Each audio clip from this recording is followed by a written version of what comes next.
وا دەچیت لەسەر بابرێن کەوکەبەکانی ئاسمان دەچێت لەوێ خانی دروست دەکەن. یعنی ئێمەش لەو ژیانە و لەو نەهامەتێدا بژین. من مامۆستایەکم، ئەوە 26-27 ساڵە خزمەتم هەیە، ئەوە فەرموو جادەکانمانە، ئەوە ماڵک ماڵ و حاڵمانە کاکە گیان. باشە گەر یەکێک لە بەرپرسەکان ماڵی لەو گەڕەکەی بە ئەو گەڕەکەی بەو شێوەیە دەبوو بە قوربانی چاوەکانتان بە.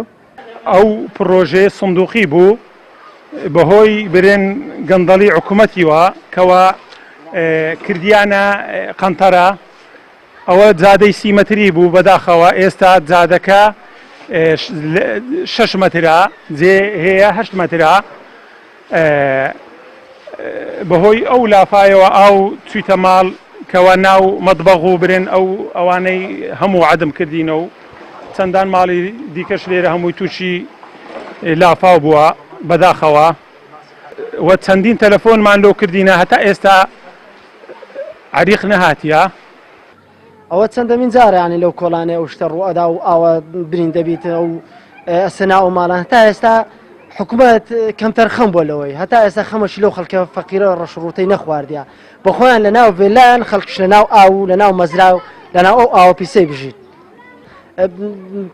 ینی لەو هەلو مەرجە نەخۆشە و لەو بێ ئیش و لەو بێ پارە و لەو بێ قەیرانی ینی تەمەشاکەی هەر لە دەرزیەشی هەتا ئاخیری ماڵم هیچ لێ بە دەرنەچووە. ئەخ باشە ئێستا ینی داوای لە شەیەکەی چێ قەرەبووت بکاتەوە.